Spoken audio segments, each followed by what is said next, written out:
So, guys, I want to talk about Bandido, and in my opinion, he's done a lot for AEW, and he's really been the wrestler of the year. The same way that Will Ospreay was like the wrestler of the year last year with like legendary matches, and in the early years of AEW, I remember like I think in 2022, I would say that was the year of the acclaimed with great matches and great character work. And then and also there was another year where MJF was kind of like the big guy really. So it's almost like every single year you kind of evaluate who's the best of the best really, and who's really giving a shit and who's really putting in work. So I really feel with that said, I think that Bandito deserves a heavyweight title shot, like a shot at the AEW Championship. And there's many reasons for this. I think the first reason that I'll say is because of CMLL. The issue is that he's a Mexican wrestler, and I don't want to see a situation where he's like the quiet luchador, because the problem is, and it creates a stereotype that all Mexican wrestlers can't speak English or they're mute.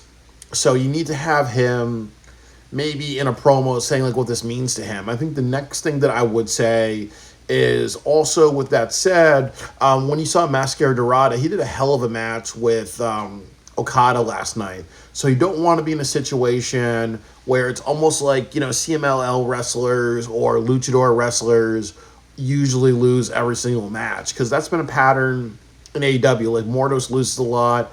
I think that Hachishiro usually loses a lot. Hologram is undefeated, but the issue with Hologram is that if he's undefeated and he's been undefeated for over a year, why is he not wrestling for a title? That makes no sense. That's almost like what they did with Jade Cargill. Like, they created the TBS Championship for her, but they did not have her wrestle for the AEW Championship. When you do something like that, that also looks like, okay, that's a stereotype in a way. Oh, well, the minorities can do well with undefeated, or they can do well with other titles, but not the main title, really. You got to have you can't create that stereotype, of they can't have the best prize really. So those are those two things. The other thing too is that he's the Ring of Honor champion. So it looks really good when you have the Ring of Honor champion actually eventually face the AEW champion, because it's almost like saying, what's the purpose of Ring of Honor if you have the Ring of Honor heavyweight championship and you're not actually going towards and you're actually not going towards AEW championship. For example, CM Punk was the ECW champion. He was also the SmackDown heavyweight, the SmackDown World Heavyweight Champion, and then he eventually got the Raw WWE Championship. I'm just speaking that way to make it clearer. Or I believe Roman Reigns. It was Roman Reigns, Bray Wyatt, and a couple of other NXT champions eventually became the WWE champion. So you have to kind of create that sense of, if somebody has a title, why would they want to? Why wouldn't they want to go bigger and better? Really, it makes a lot of sense. So I think that that's another reason too. I also feel like for all the work that he's done, all the great matches, and he's had like match of the year candidates. Wouldn't you want to say, hey, you know what? We're gonna throw you a bone. We're gonna put you on the biggest stage possible. That kind of makes a lot of sense, really. And I think that would be a way to. And I think that's kind of appropriate. Like just be like, hey, we're gonna reward you for all this work you've been doing, like all these great matches, like. The fact that when he had a match with Takeshita, people were throwing dollar bills at him to tip him for such a great performance. Like, that has never happened in professional wrestling history. I've never heard of any other story like that. Or the fact that, like the ladder match last night did a hell of a job. Or, the match with Chris Jericho, it sort of added vitality into... it added a lot of vitality into Ring of Honor, because a lot of people felt that Jericho and his jackass rock star head up his ass gimmick was like really running its course. And then the other part of it was remember what happened last year at Ring of Honor, Death Before Dishonor, and Ring of Honor, I think Death Before Dishonor or Final Battle, like the New York City show, that they did not have anybody on the men's roster that was ready to take on Jericho. So they actually brought in Matt Cardona, and that's really embarrassing when you don't have anybody on your roster that can take on the champion because everybody's not ready really. So I really think that it says something when you look at what he's done for our Ring of Honor this year. And then also too, when I saw Bandido for the first time, I saw the promos and I felt like he was gonna be this corny ass Clint Eastwood type of wrestler, like a mix of Zorro and Clint Eastwood. But when I actually saw him perform and I actually hear the reception and all the stuff he's getting, it really says to me that this guy gives a fuck. This guy likes it's like, as I said, when I see wrestlers give a fuck, when they incorporate their character, when their character comes off across the way that's not corny and whatever, it actually really works. And I also think that him being a tag team champion has given him a lot of great exposure to say, hey, you know what, this is not some fake ass cowboy. Like, honestly, the thing about him and Chris Jericho doing like the duel with 10 paces, I really think that was Jericho giving a stupid ass idea, really. So I really think maybe like with Bandido, he has a lot of filters in his brain by saying, hey, you know what? I'm not going to do something like I'm not going to throw poker cards at people, or I'm not going to do the 10. If he has a match with Hangman, they're not going to do something like walk 10 paces and turn, because they should get Dr. David Schultz bitch slap each one of them if they did that, because then it feels very 48-hour film project with stupid, silly comedy that appeals to nobody but their own egos, really. But with all that said, really, the other part of it is that the other part of it is this as well, really, that I really think that you want to have different main events. Like I've said before, that really this is the year of restructuring for AEW from now until Wembley Stadium next year.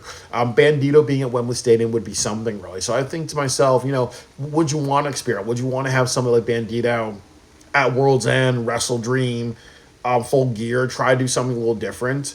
That's actually kind of, what you should be doing, really, like, is making new stars. So that way when, Swerve and other people come back, you're off to the races, really. Like, there really has to be, a sense of building your next generation. And I don't really see a lot of wrestlers right now who are in that next generation. There's Bandido.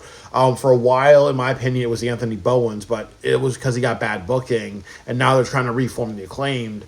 And then really, if you look at and then I think Brody King, you could say, could be a great single star. He would get over big if he was booked right. There's Kyle Fletcher, Konosuke Takashita, but then he's going to Japan. And then there's really nobody else. That's like your up and comers. There's really no like next generation of male stars in AEW because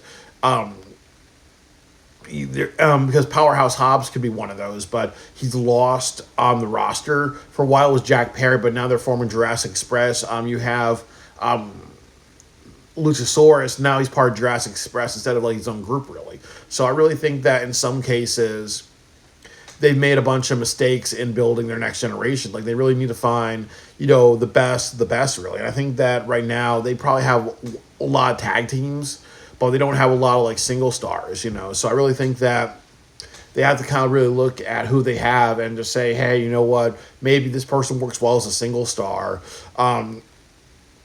And also, too, they have to really talk to wrestlers like Takeshita and say, hey, maybe you cannot be the IWGP champion, or once you get your reign done, you have to sign with AEW and no other promotion, because we got to have you being one of our next big stars, really. But Bandido is definitely on that list, really, of stars that can actually be that actually can be something, really. I really think that Bandido, he's one of those people. He's young. He has a lot of years ahead of him. He does really great moves. I also like him as well. He's not Darby Allin doing hardcore off the wall shit.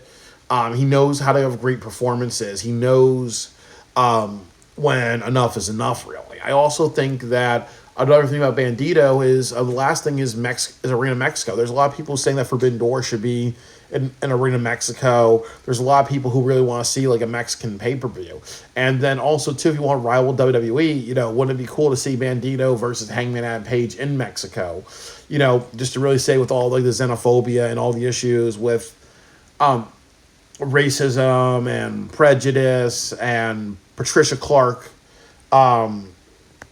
She's the woman in New Haven who ran the 48-hour film project, but also she decided to report people to the federal government who were illegal immigrants in as part of her job, and she took bribes off of people. No, she just decided to collect money off of people, and lied, everything's like that. Like, there's articles about her. She ran the New Haven 48. Very, very terrible person, but goes through life manipulating people, hurting people. So when you have Bandido and Hangman, imagine you have that arena in Mexico. You fight against the xenophobia, you fight against bigots and racists like Patricia Clark, and you also fight against a lot of other people like Trump and everything. You make a statement by saying, "Hey, we are a company that WWE is going to Saudi Arabia, a company that's known for misogyny, known for killing people who are homophobe, who are homosexual. Oh, we're going to go to Mexico, where even though Mexico and every country has its issues, we're actually going to do something like really, really just treat our people well, really." So I'm definitely very, very looking forward to the future of Bandido, but I also feel that they really, really need to set Bandido up for success. Really, I really think that he can be somebody that can have a hell of a match with Hangman Adam Page. I think that'll be cool, like the bandit versus the cowboy. Like, honestly, you're playing off like the Southwestern thing one more time, really. So I really think that would work so well, really. So hopefully they make the right choices with Bandido. I think with Bandido, I think that giving him a chance at the AEW Championship would be best for business.